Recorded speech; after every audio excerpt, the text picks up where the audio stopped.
مثلا میری اونجا میشه قلعه زال.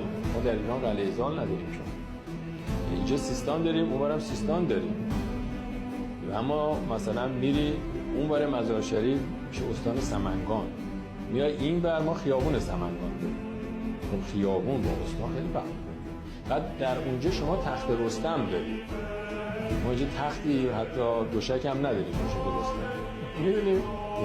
یا مثلا میره اونجا شما تو خود مزار شریف که مرکز استان بلخ هست، یه منطقه اونجا اصلا به نام منطقه بلخه، بهش میگن ام البلاد، یعنی مادر شهرها. خدمتش نمیدونید، یعنی خدمت براش نمیتونم بذارم به نحوی که شما اصلا آثار تاریخی حتی قطارش رو زمین ریخته اونجا بود. و آقای گرمارودی یه بار اومده بود اونجا